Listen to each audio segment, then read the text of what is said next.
भारतीय न्याय संहिता 2023 number 45 of 23 25 दिसंबर 2023।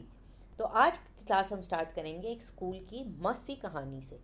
ये स्कूल में सारे बच्चे देखो अपने गेम्स पीरियड में खेल रहे थे। इस इन सब बच्चों में चिंटू और पिंटू भी थे। चिंटू पिंटू बहुत अच्छे दोस्त थे, लेकिन खेल खेल में क्या हुआ, चिंटू ने पिंटू को धक्का दे दिया। खेल खेल में जानबूझकर नहीं दिया था शायद, लेकिन उससे क्या हुआ, पिंटू जो है वो बहुत गुस्सा हो गया और वो चिंटू से लड़ने लगा जैसे कि सभी लड़ते हैं। और ये बात इतनी बढ़ गई कि दोनों में हाथापाई तक हो गई। इस हाथापाई के बाद चिंटू तो चलो भूल गया था, लेकिन पिंटू कम नहीं था। उसने अपने सब दोस्त बुलाए और चिंटू को दबा के धमकाया, हड़काया और उसको कहा खबरदार जो ये बात किसी को बताई। खूब बुली किया, लेकिन पिंटू भी कम नहीं था। उसे अपने घर वालों को बताना चाहिए था और उसने अपने घर वालों को बताया। अगले दिन सबके पेरेंट्स स्कूल बुलाए गए और वो सब स्कूल आए।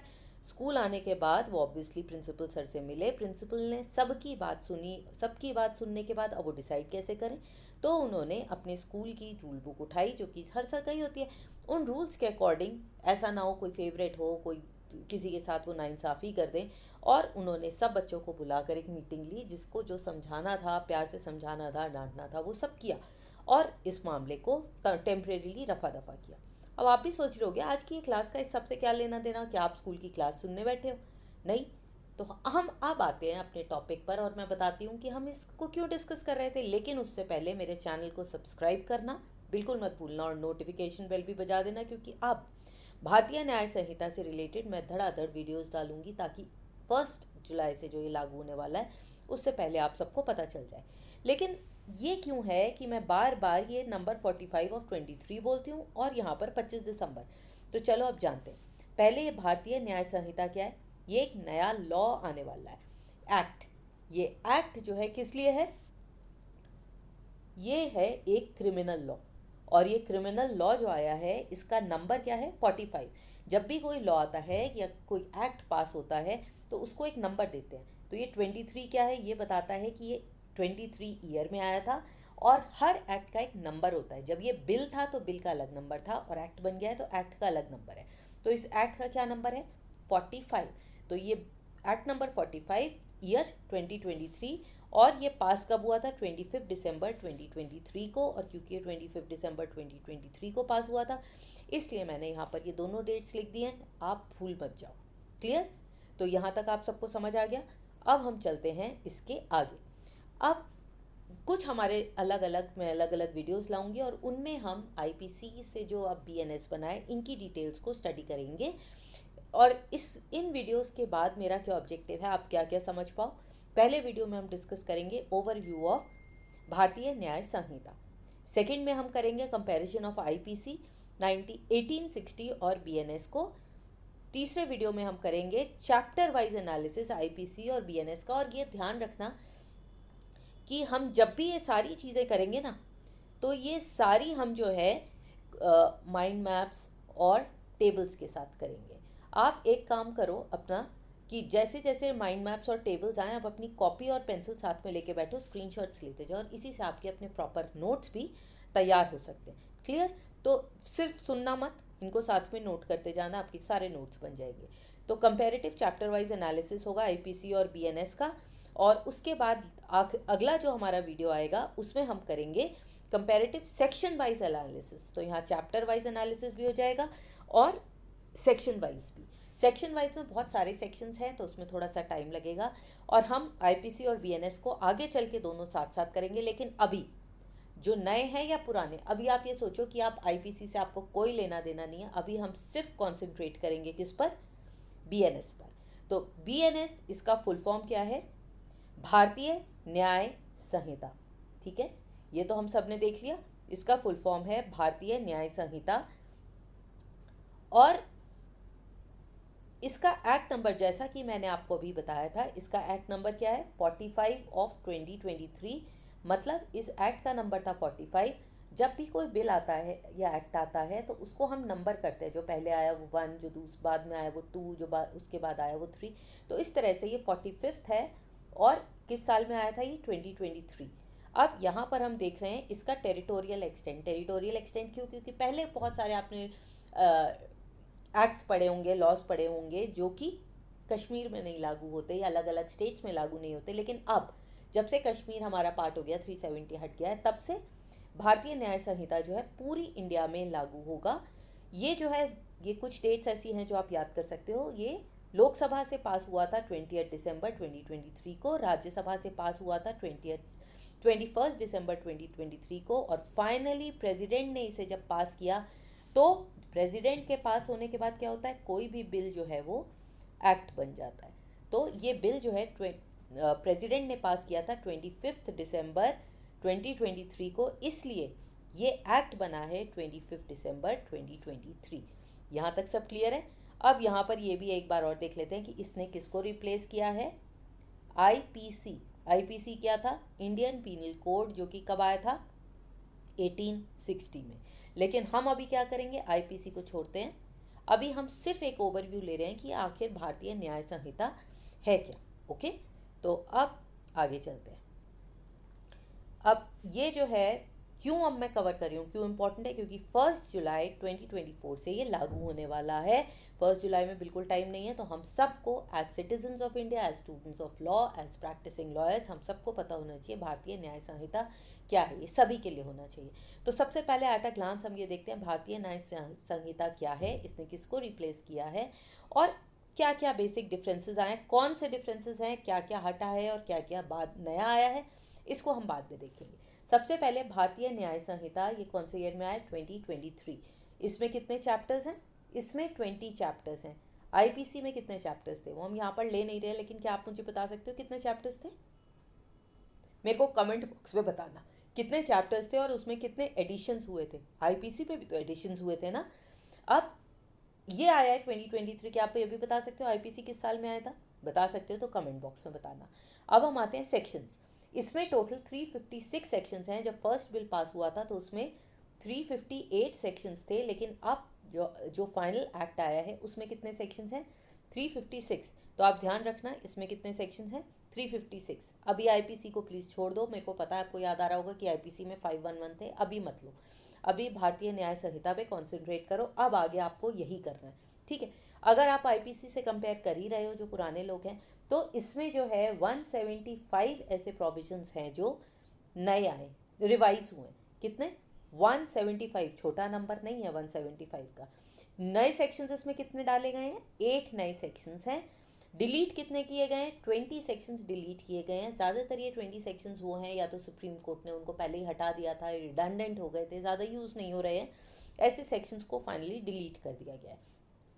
इसमें 20 ऐसे ऑफेंसेस हैं जो नए डाले गए हैं, इनके बारे में आपने शायद सुना भी हो, मॉब लिंचिंग वगैरह भी हैं, इनको हम आगे डिस्कस करेंगे। अभी आप बिल्कुल फ्रेश माइंड से इसको सुनते जाओ, क्या क्या हैं सब हम आगे करेंगे। इसमें 19 ऐसे सेक्शंस हैं जिनको रिपील कर दिया है, मतलब टोटली इनको हटा दिया गया है, ठीक है। तो एक बार फिर से देखते हैं, रिवाइज कितने हुए हैं? 175। नए सेक्शंस कितने हैं? 8। डिलीट कितने हुए हैं? 22। नए ऑफिसर्स कितने ऐड किए गए हैं? 20, ये इंपॉर्टेंट भी हैं। रिपील कितने किए गए हैं? 19। ओके, अब हम देखते हैं इसमें एक बड़ा चेंज आया है जो कि है पनिशमेंट पर। ये आपने कभी नोट किया क्या? यहाँ पर है भारतीय न्याय संहिता, और आईपीसी में क्या था बताइए आप? आई से तो इंडियन ही था, इंडियन का हिंदी हो गया भारतीय। पी से क्या था? पीनल। और पीनल का क्या मतलब होता है? Penal relates to punishment. तो हमारा जो पहले वाला लॉ था वो किसको डील करता था? पनिशमेंट को, मतलब हम किसी को भी ठीक कैसे करें, क्या पनिशमेंट दें। लेकिन यहाँ पर हम किसको देख रहे हैं? न्याय को, और न्याय का क्या मतलब है? जस्टिस। तो जो सबसे इम्पॉर्टेंट चेंज आया है वो है हमारे विजन में। पहले जो कि पनिशमेंट पर था हमारा विजन, अब कहाँ पर हमारा विजन आ गया है? जस्टिस पर। And this is more important कि हम सबको जस्टिस प्रोवाइड करें। तो यहाँ पर पनिशमेंट्स में कुछ चेंज आए हैं। 33 ऐसे लॉज, ऐसे एक्ट्स हैं, सेक्शंस, ऐसे क्राइम्स हैं जिनमें पनिशमेंट जो है वो बढ़ाया गया है। फाइन भी 83 में बढ़ाया गया। 83 सेक्शंस में क्राइम बढ़ना तो बहुत ज़रूरी था, आपको याद होगा पहले कितने कम कम क्राइम थे। 1860 में 5 रुपये का फ़ाइन, 100 रुपये का फ़ाइन, तो अब फ़ाइन को भी बढ़ाया गया है। और 83 ज़्यादातर जितनी भी जगह फ़ाइन था सब जगह फ़ाइन को इंक्रीज़ किया गया है। मैंडेटरी मिनिमम पनिशमेंट, यहाँ पर minimum punishment, mandatory minimum punishment जो है वो 23 क्राइम्स में दी गई है। 23 में मिनिमम पनिशमेंट देना है। जो सबसे इम्पॉर्टेंट चीज़ मैं आपके ध्यान में डालना चाहती हूँ, इसीलिए देखो ये हाईलाइटेड भी है, वो क्या है कि अब एक नया एक्ट शुरू हुआ है, नई तरह की पनिशमेंट डाली गई है जो कि बहुत इम्पॉर्टेंट है, और वो है कम्युनिटी सर्विस। कम्युनिटी सर्विस मतलब छोटे मोटे क्राइम्स हैं तो उन्हें जेल ना भेजा जाए और उनको ऐसे ही कम्युनिटी की सर्विस करने के लिए कहा जाए। इसमें कई सारे नए एडिशंस हैं। टोटल जो एडिशंस हैं वो कितने हैं? 31। तो ये हमारे कुछ बेसिक्स हैं जो हमें भारतीय न्याय संहिता से रिलेट करने। तो अब जब हम भारतीय न्याय संहिता को कर ही रहे हैं तो चलिए अब इसके बारे में हम कुछ और चीज़ें देखते हैं। सबसे पहले देखते हैं भारतीय न्याय संहिता का हमारा कंपोजिशन क्या है, इसकी रूपरेखा क्या है, इसके चैप्टर्स कौन कौन से हैं, इसमें एक्चुअली किया क्या गया है। ठीक है, तो हम आईपीसी के चैप्टर्स अभी भूल जाओ, इसको हम कंपेयर भी करेंगे कौन सा आगे बढ़ा कौन सा पीछे बढ़ा। लेकिन अभी हम देखते हैं भारतीय न्याय संहिता और कुछ स्टोरी, जैसे मैंने शुरू में स्टोरी सुनाई थी उसी तरह से हम यहाँ पर स्टोरी सुनाते हैं। उस स्टोरी में जो रूल बुक थी ना, जिससे प्रिंसिपल ने डिसाइड किया था किसको क्या समझाना है, किसको क्या सज़ा देनी है, वो जो रूल बुक थी वो है हमारी भारतीय न्याय संहिता। और ये रूल बुक किसकी है? ये हमारी कंट्री के लिए है कि किसी ने अगर कोई जुर्म कर दिया, कोई अपराध कर दिया, तो हमें उसे कैसे डील करना है, उसके साथ कैसे जस्टिस देना। तो वहाँ पर प्रिंसिपल ने जस्टिस दिया था, यहाँ पर जस्टिस कौन देता है? ऑब्वियसली जज। जज जो है वो डिसाइड करेगा और कोशिश करेगा कि हर व्यक्ति को न्याय मिले। ठीक है, तो हम यहाँ पर जो इनके सेक्शंस हैं उनको भी एक स्टोरी की तरह ही याद करेंगे। देखो आप, यहाँ पर मैंने सेक्शन का नाम दिया है, फिर कौन सा चैप्टर है वो भी दिया है, और सेक्शंस भी दिए हैं ताकि आपको याद करने में बिल्कुल भी प्रॉब्लम ना हो। इन सेक्शंस में क्या है इसको हम आगे वाले वीडियोस में याद करेंगे। अभी आप सेक्शंस देखो और ये देखो कि ये कितना हमारा वेल प्लान्ड है, बहुत ही वेल प्लान्ड हमारा बनाया गया है। अलग अलग इसके चैप्टर्स जो हैं बहुत ही कोहेरेंट हैं, बहुत ही प्रॉपरली लगाए गए हैं, सिस्टमैटिक है ये। ठीक है, तो सबसे पहला जो हमारा चैप्टर है वो है प्रिलिमिनरी चैप्टर, और ये है सेक्टर 1 से 3।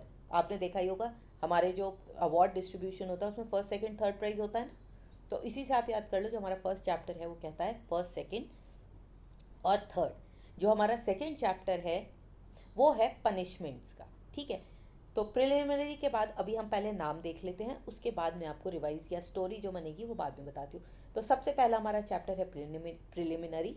सेकंड जो चैप्टर है वो डील करता है पनिशमेंट से। वो कहाँ से है? 4 से लेकर 13 तक। अब यहाँ पर भी आप देखो, यहाँ पर क्या था, ऊपर भी 3 था और यहाँ पर 13 है। तो प्रिलिमिनरी से पनिशमेंट तक आप 13 में आते हो। 13 के बाद अब हम कहाँ जाएंगे? अगला आता है जनरल एक्सेप्शंस, जो कि है 4 से 14, और उसके बाद 44। यहाँ पर 4 4 4 कितने सारे 4 आ गए, यहाँ से आप याद कर सकते हो। तो चैप्टर 3 जो है हमारा वो है जनरल एक्सेप्शंस 44 का। ठीक है, अब हम चलते हैं आगे। चैप्टर 4 जो है वो है हमारा अबेटमेंट, क्रिमिनल कॉन्स्पिरेंसी और अटेम्प्ट। आपको याद होगा ये सारा कुछ बिखरा हुआ था हमारे आईपीसी में, लेकिन यहाँ पर आप देखिए ये सारी चीज़ें इकट्ठी कर दी हैं। Abetment, criminal conspiracy and attempt, इन सब में कुछ ना कुछ नया भी है। क्या है वो हम आगे करेंगे। फिर हमारा चैप्टर 5 आता है of offences against women and children. यहीं से हम समझ सकते हैं कि वुमेन एंड चिल्ड्रन के अगेंस्ट इन्होंने कितना इंपॉर्टेंट इसको रखा है कि ये चैप्टर 5 है। पिछली आईपीसी में वुमेन एंड चिल्ड्रन जो है अलग अलग सब जगह घूम रहे थे, कहीं भी कंसोलिडेटेड नहीं थे, यहाँ पर ये सब कंसोलिडेटेड है। अब चलो हम इसे स्टोरी की तरह याद करते हैं। तो चैप्टर 1 जो है प्रिलिमिनरी है, जहाँ पर हम इससे इंट्रोड्यूस होंगे। 3 बार में फर्स्ट सेकंड थर्ड में हम इंट्रोड्यूस हो जाएंगे। अगर आपने इंट्रोडक्शन अपना प्रॉपर नहीं दिया, अगर आप कुछ भी नहीं कर पाए, तो फिर क्या होगा? पनिशमेंट मिलेगी। क्या पनिशमेंट मिलेगी वो डिसाइड होगा आपके कारनामों से। ठीक है, अब सभी को तो पनिशमेंट नहीं मिलेगा ना, जो फर्स्ट सेकंड थर्ड आए हैं उनको तो बच जाना चाहिए। तो पनिशमेंट से कौन कौन बचेगा ये हम देखेंगे चैप्टर 3 में, जनरल एक्सेप्शंस। ठीक है, तो हम पहला लेते हैं। एक क्लास मिली, उस क्लास में सारे बच्चों ने एक दूसरे को इंट्रोड्यूस किया। उसी क्लास में कुछ बच्चे एक दूसरे के साथ लड़ाई कर रहे थे, डिस्टर्बेंस कर रहे थे, तो उनको पनिशमेंट ली। लेकिन मैम ने बताया कि सबको पनिशमेंट नहीं मिलेगी, किस किस को पनिशमेंट मिलेगी ये भी बताया, और किस किस को पनिशमेंट नहीं मिलेगी ये भी बताया। कहाँ पर? चैप्टर 3 में 14 से 44 तक। जब उन्होंने बताया कुछ कुछ को पनिशमेंट नहीं मिलेगी, तो उस क्लास में होने लगा ग्रुपिज्म। कुछ अच्छे बच्चों ने तो अच्छा ग्रुप बना लिया, और जो बदमाश बच्चे थे उन्होंने अपने अलग अलग ग्रुप बना लिया, और आगे की कॉन्स्पिरेसीज वो अपने ग्रुप में करेंगे। तो 45 से लेकर 62 सेक्शन में चैप्टर 4 में बच्चों ने अपना ग्रुप बना लिया। हर ग्रुप में उस क्लास में लड़कियां भी थी, तो कई बार उन्होंने लड़कियों और बच्चों के खिलाफ बदमाशियां भी शुरू करी और हर ग्रुप में जाकर कभी किसी लड़की को तंग कराते थे, कभी किसी छोटे बच्चे की पेंसिल ले आते थे। तो ऐसे ऑफेंसेस उन्होंने बच्चे और लड़कियों के खिलाफ करने शुरू करे। कहाँ पर? चैप्टर नंबर 5 में, सेक्शन 63 से लेकर 97। तो अब 97 तक हो गए हमारे फर्स्ट 5 चैप्टर्स। यहाँ तक स्टोरी बन गई हमारी, ठीक है ना। अब चलते हैं आगे चैप्टर, अब हम आते हैं सेक्शन 6। चैप्टर 6 जो है offences affecting the human body, कहाँ पे है ये सेक्शन? 98 से 144। पहले एक बार पढ़ लो, उसके बाद रिवाइज करेंगे, फिर पीछे जाएंगे। Offences affecting the human body, ये भी पीछे था। ह्यूमन बॉडी के बाद आता है चैप्टर 7, 145 से लेकर 156 of offences against the state. फिर हम अगले पे आते हैं चैप्टर 8, जो कि है of offences relating to army, navy, air force. Chapter 8 157 से 166। फिर चैप्टर 9 है ऑफेंसेस रिलेटेड टू इलेक्शन, 167 से 175। और हमारा 10वां चैप्टर है offences relating to coin, bank notes, currency notes, ये है चैप्टर 7। और चैप्टर 10 176 से 186। तो पिछले पेज पर हमारा था 97, ऐसे अगर आप याद करोगे तो आसानी हो जाएगी। और अब हम आते हैं 186। चलो अब हम देखते हैं क्या है। अब वहाँ पर जब उन्होंने लड़की और बच्चों को तंग करा, उन्होंने देखा यार इसमें तो बड़ा मजा आ रहा है। उसके बाद उन्होंने औरों को भी तंग करना शुरू किया और यहीं पर आ गई offences affecting the human body. लोगों को थप्पड़ मार देना, निकल लेना, ये है बॉडी, ह्यूमन बॉडी के साथ प्रॉब्लम करना। किसी को भी धक्का दे देना, जैसा कि अभी हमने पीछे स्टोरी में पढ़ा था ना। ये कहाँ से? 98 से 144, सेक्शन 144 याद है ना, धारा 144। तो वो जो है, जैसे ही आप ह्यूमन बॉडी पे प्रॉब्लम क्रिएट करोगे, धारा 144 लग गई और ये है 144 तक। यहीं पर आपका मर्डर, कल्पेबल होमिसाइड, सब कुछ यहीं पर आएगा। एक तरह से सेंचुरी के आसपास है, याद रखना। अब जब उन्होंने ह्यूमन बॉडी पर करना शुरू करा, अगला स्टेप क्या था? उन्होंने धरने वरने निकाले। उनका ग्रुप तो चली गया था, कॉन्स्पिरेसी तो कर ही रहे थे। तो अगला जो उन्होंने स्टेप किया ह्यूमन बॉडी के बाद था स्टेट के अगेंस्ट एक्शन लेना, धरने लगाना, जुलूस करना, कभी प्रिंसिपल ऑफिस के बाहर शोर मचाना। तो ये कहाँ पर है? Chapter number 7। याद हो गया यहाँ तक? कितना इंटरेस्टिंग चल रहा है। अब जब समझ में आया कि प्रिंसिपल को कि ये तो ग्रुप ज़्यादा ही बढ़ रहा है, अब इसे तो ठीक करना ही पड़ेगा, तो अब प्रिंसिपल ने क्या किया? उसने जो है पुलिस बुला ली, अपनी जो सिक्योरिटी थी उसे बुला ली। अब जब अपनी स्कूल में सिक्योरिटी बुलाई है तो कंट्री में कौन आएगा? अगर कंट्री में सेम प्रॉब्लम आएगी तो आएगी आर्मी, नेवी और एयरफोर्स। तो यही है हमारा अगला chapter, chapter number 8, army, navy and air force. तो चैप्टर 8 क्या है? Of offences relating to army, navy and air force, 157 से लेकर 156। हमारी पहली इंडिपेंडेंस की वॉर कब हुई थी? 1857 में। यहाँ पर हम जब आर्मी को बुला रहे हैं वो है 157 से 166। अब जैसे ही आर्मी, नेवी, एयरफोर्स आई, ये जो लोग हमारे स्टेट के खिलाफ जो धरने पड़ने दे रहे थे, इन्होंने कहा चल यार, हमने इतना काम तो कर ही लिया, अब हम लड़ते हैं इलेक्शन।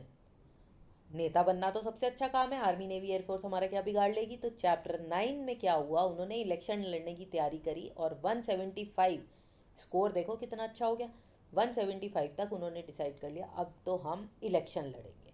और इलेक्शन लड़ने के लिए उन्हें सबसे पहली चीज़ क्या चाहिए? कॉइन, बैंक, नोट्स, पैसा। तो अगला जो हमारा चैप्टर 10 आया, 10 में 10 का सिक्का होता है ना, तो 10 का सिक्का चलाया और उन्होंने क्या किया? Offences relating to coin, bank notes, currency notes, ये सब आ गया 176 से लेकर 186। तो कितनी आसानी से हमने अपने 10 चैप्टर्स याद कर लिए। पीछे आईपीसी याद नहीं आ रहा ना, भूल जाओ उसे, भारतीय न्याय संहिता पहले समझ लो। क्लियर हो गया ये?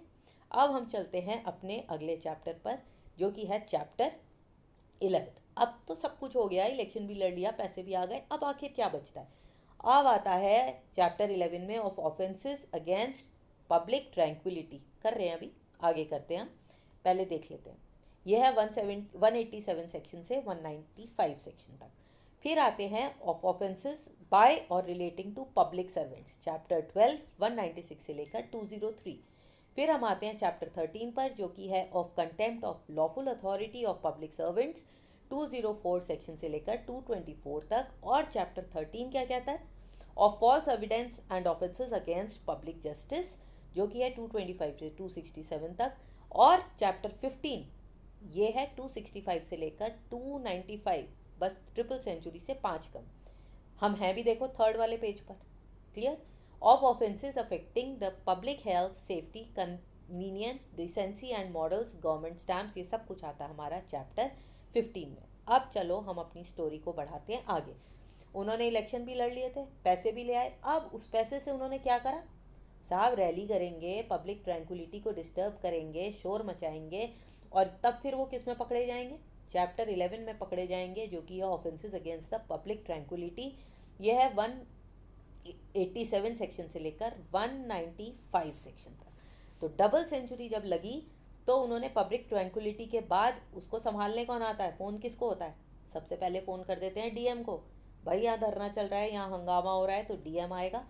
जैसे ही डीएम आता है तो अब हमारा आ जाता है चैप्टर 12, दर्जन आ गया। दर्जन पे आता है हमारा पब्लिक सर्वेंट। तो ये क्या है? ऑफ ऑफेंसेस बाय और relating to public servant. Public servant कोई क्राइम करे या फिर उनके साथ कोई क्राइम हो, ये आता है पब्लिक सर्वेंट। यहाँ पर डबल सेंचुरी लगी और एक दर्जन भी पूरा हो गया। अब आओ चैप्टर 11 पर। जब पब्लिक सर्वेंट आ गया वहाँ पर, तब अगर उस गैंग ने, जो उन्होंने अपना ग्रुप बनाया था, अगर उनके साथ कुछ गलत काम किया, धक्का दे दिया, उनकी बात नहीं मानी, तो क्या होगा? चैप्टर 13। यहाँ पर देखो आप पब्लिक सर्वेंट्स को कितनी पावर दे दी है। तो अगली बार जब भी आप जाओ बाहर तो पुलिस से अब डर के रहना, थोड़ा सा संभल के रहना। उनके पास पावर है कि अगर आप उनका कंटेम्प्ट करते हो तो वो एक्शन ले सकते हैं। ये कहाँ पर है? 204 से लेकर सेक्शन 224 तक। तो अब उन्होंने अगर पुलिस वाले को धक्का दिया या डीएम को धक्का दिया, उसकी बात ना मानी, तो फिर चैप्टर 13 में वो फंस जाएंगे। अनलकी तो होता ही है ना 13 नंबर कई लोगों के लिए। तो यहाँ पर आ जाएगा कंटेम्प्ट।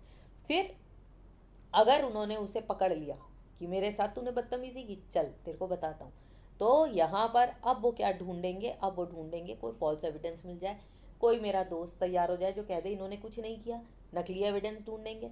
तो अब उसमें वो किस में धर लिए जाएंगे? चैप्टर नंबर 14 में, जो कि है false evidence and offences against public justice. तो अगर किसी ने झूठी गवाही दी या उनका साथ दिया तो सोच लो बेटा, आप भी फंसे कौन से सेक्शन में? 225 से लेकर 267 में। क्लियर? अब हम आते हैं इस पेज के आखिरी पर, 15वें पर। जब आप अपना पेपर करोगे ना, अगर आप अपने नोट्स ऐसे ही बना रहे हो तो आपको ना पिक्चर बन जाएगा कि तीसरे पेज पर था ये चैप्टर 15 में, स्टोरी में कौन से स्टेप पर था, और वहीं से याद आ जाएगा। अब जब पब्लिक उसने अपने झूठे गवाह भी ढूंढ लिए, अब क्या होगा? अब भाई लोगों की सेहत पे नुकसान होगा। अब वो दाएं बाएं किसी भी तरह से कोई फोर्जरी करें, कुछ भी करें, ऐसा कुछ करेंगे कि वो किसी भी तरह बच जाए। और जैसे ही वो कोई फोर्जरी करेंगे स्टैम्प्स की या कोई गलत काम करेंगे, वैसे ही वो कहाँ धर लिए जाएंगे? चैप्टर नंबर 15 में, जो कि है 265 से 295, ट्रिपल सेंचुरी से 5 कम, थर्ड पेज और 5 कम। क्लियर है यहाँ तक? स्टोरी कितनी इंटरेस्टिंग है कि आप जो है ना कभी भूलोगे ही नहीं भारतीय न्याय संहिता। और जब मैंने ये समझा ना, इस तरह से जब मैंने पढ़ा है, तो मैं तो खुद ही बिल्कुल समझ गई हूँ कि अब मेरे को भी हमेशा याद रहेगा। अब हम आते हैं लास्ट पेज पर, जिसमें कि हम इसके सारे सेक्शंस कर लेंगे। चैप्टर 16, ये किस पे? Of offences relating to religion. ये कहाँ से है? 296 सेक्शन से 300 सेक्शन। फिर हम आते हैं chapter 17, of offences against property. Chapter 17 301 से लेकर 332। प्रॉपर्टी कहाँ पे आ रही है? देखो ट्रिपल सेंचुरी पे हमारी आती है प्रॉपर्टी। क्लियर? उसके बाद हम आते हैं chapter 18, of offences relating to documents and property marks. Chapter 18 333 से लेकर 348 तक। फिर है of criminal intimidation, insult, annoyance, defamation etcetera. Chapter 19 344 से लेकर 355 तक। और आखिरी जो चैप्टर है उसमें सिर्फ एक सेक्शन आता है, वो है 356, क्योंकि ये है रिपील एंड सेविंग्स का। अब हम अपनी कहानी को आगे बढ़ाते हैं। कहानी कहाँ तक पहुँच गई थी कि वो कहीं कोई फोर्जरी वोर्जरी ना करने पड़े हों, कहीं कोई किसी को नुकसान ना पहुँचा रहे हों। तो अब इस सब के बाद उन्हें समझ में आया यार रिलीजन को इस्तेमाल कर लेते हैं, चलो पोलराइजेशन करें, जो हमारे यहाँ लड़के हैं लड़कियाँ हैं जिस भी कास्ट के हैं उसको प्ले करते हैं, और हो सकता है कोई हमारे साथ आ जाए। अब वो किस में धर लिए जाएंगे? चैप्टर 16, और ये है 296 से 300 तक। तो जब ट्रिपल सेंचुरी लगी ना, तो आ गया हमारा रिलीजन। और ट्रिपल सेंचुरी से आगे बढ़कर सोचो, हमने रिलीजन को पीछे फेंक दिया। अब जब उन्हें समझ में आया कि ये कार्ड भी फेल हो गया, तो अब उन्होंने करा प्रॉपर्टी का नुकसान। चलो तोड़ फोड़ मचाते हैं। जैसे ही उन्होंने तोड़ फोड़ मचाई, चैप्टर 17 में ट्रिपल सेंचुरी से आगे बढ़े, दे दबा के उन्होंने जो चौके छक्के लगाए ना, तो वो 301 से लेकर 332 में फंस गए। क्लियर। तो अब प्रॉपर्टी का नुकसान करते ही 301 से 332 में वो धर लिए गए। और अब तो वो अंदर ही चले गए। अब अंदर से निकलने के लिए उन्हें क्या करना पड़ेगा? नकली पेपर बनाने पड़ेंगे, नकली प्रॉपर्टी मार्क्स बनाने पड़ेंगे। तो जब प्रॉपर्टी का मामला आएगा तो नकली प्रॉपर्टी मार्क्स भी बनेंगे, पेपर्स भी बन सकते हैं, डॉक्यूमेंट्स भी बनेंगे। एक तो डॉक्यूमेंट्स की डेफिनेशन भी बदल गई है, इसमें क्या हो गई है हम देखेंगे। और चैप्टर 18 में वो धर लिए गए। 333 देखा है, 333 आ गए ना, तीन तिगाड़ा काम बिगाड़ा। तो यहाँ पर उन्होंने नकली काम किया और ये वो भर लिए गए 333 से लेकर 348 तक। और फाइनली जब कुछ नहीं चला तो उन्होंने करवाया फ़ोन। नेता तो बनने ही चले थे, उन्होंने पुलिस वाले को भी फ़ोन कराया, अपने विटनेस को भी फ़ोन कराया, और फिर भी फंस गए चैप्टर नंबर 19 में, क्रिमिनल इंटिमिडेशन, इंसल्ट, अनॉयंस और डेफेमेशन। इनमें से कोई भी काम अगर उन्होंने किया तो वो चैप्टर 19 में फंस जाएंगे, 349 से लेकर 355। आखिरी जो हमारा चैप्टर है वो है चैप्टर 20, सेक्शन सिर्फ एक है, 356। और ये क्या बता रहा है कि साहब हमने आईपीसी को पीछे छोड़ दिया। आईपीसी को छोड़ के हमने एक बड़ा ही अच्छा एक्ट बनाया है जो कि है भारतीय न्याय संहिता। ऐसा नहीं है कि इसमें कोई कमियां नहीं है, लेकिन फिर भी इंटरेस्टिंग एक्ट है, कोहरेंट है, बहुत शॉर्ट में है, चेंजेस आएंगे धीरे धीरे। तो हम अब एक बार क्या इन सबको रिवाइज करें या समझ में आ गया? एक बार फिर से देख लें या छोड़ दें? एक बार देख लेते हैं, एक बार हम अपनी स्टोरी को रिवाइज कर लेते हैं, फिर आपको समझने में आसानी हो जाएगी। ठीक है। तो हमारे पास इसमें 5 पेजेस थे। सबसे पहले वाले पेज पर हमने 1 to 5 चैप्टर्स करे थे, सेक्शन। उसके बाद हमने 10 तक करे थे, फिर 15 तक और फिर 20 तक। हमारी स्टोरी कैसे चली थी आगे? हमारी स्टोरी में सबसे पहले क्या था? प्रिलिमिनरी एक इंट्रोडक्शन हुआ था क्लास में। वहाँ पर जब उन्होंने शोर मचाया तो टीचर ने पनिशमेंट दिया, लेकिन पनिशमेंट सबको नहीं दिया। चैप्टर 3 में जो अच्छे बच्चे थे उनको पनिशमेंट नहीं दी गई थी। पनिशमेंट किसको दी गई थी? जो बदमाश बच्चे थे। तो यहाँ पर एक्सेप्शन बताया, जो बदमाश बच्चे थे उन्होंने अपना ग्रुप बना लिया। ग्रुप बना के उन्होंने हरकतें शुरू करी। सबसे पहले उन्होंने बच्चों और जो लड़कियां थी क्लास की उनको छेड़ना उन्होंने शुरू करा। उसके बाद जब उन्होंने देखा इसमें बहुत मज़ा आ रहा है तो उन्होंने फिर अगला स्टेप लिया और लोगों की ह्यूमन बॉडी पर भी नुकसान पहुंचाना शुरू कर दिया। फिर जब उन्हें इसमें मज़ा आया, अगला स्टेप क्या था? स्टेट को या स्कूल को नुकसान पहुंचाना। स्कूल को जब उन्होंने नुकसान पहुंचाया तो सिक्योरिटी बुलाई गई। सिक्योरिटी चैप्टर 8 में आई। उसके बाद जो है उन्होंने सोचा चल भाई अब हम बन जाते हैं नेता। नेता बनने के लिए उन्होंने इलेक्शन लड़े और चैप्टर 10 में नकली कॉइन्स बनाकर वो जो हैं फिर से गिरफ्तार होने की कगार पे थे। अब उन्होंने सोचा कि अब हम कैसे बचें। तो बचने के लिए अब हम आते हैं अगले स्टेप पर। उन्होंने सबसे पहले धरने वरने लगाए प्रिंसिपल के ऑफिस के बाहर जाकर। और प्रिंसिपल ने क्या किया? पब्लिक सर्वेंट चैप्टर 12 में डीएम को फ़ोन कर दिया। जब डीएम आया तो उन्होंने डीएम और पुलिस वालों के साथ भी बदतमीजी की। और चैप्टर 13 अनलकी फॉर सम में वो इसके अंदर भी धर लिए गए, contempt of lawful authority of public servants. फिर उन्होंने एक नकली एविडेंस और विटनेस तैयार करने की कोशिश करी चैप्टर 14 में। और जब ये भी नहीं चला तो क्या किया? उन्होंने जो है थोड़ी डिसेंसी छोड़ी, बदतमीजी करी और लोगों को नुकसान पहुंचाया। फिर चैप्टर 13 भी थर्ड पेज भी ख़त्म हो गया चैप्टर 15 तक। फिर चैप्टर 16 में उन्होंने सोचा जब ये सब कुछ काम नहीं आ रहा तो रिलीजन का इस्तेमाल करें। और यहीं पर हमारी ट्रिपल सेंचुरी कंप्लीट हो गई। ट्रिपल सेंचुरी कंप्लीट होते ही धुआंधार उन्होंने चौके छक्के मारे और प्रॉपर्टी का नुकसान किया। कभी नोटिस बोर्ड तोड़ा, कभी चौक का डब्बा फेंका, डस्टर फेंके, और प्रॉपर्टी का नुकसान करते ही वो अब तो अंदर ही हो गया, उनका कुछ नहीं हो सका। तो चैप्टर 18 में क्या हुआ? उन्होंने नकली कागज़ भी बनाने की कोशिश करी, प्रॉपर्टी के लिए नकली काम भी करा, लेकिन उससे भी कोई फ़ायदा नहीं हुआ।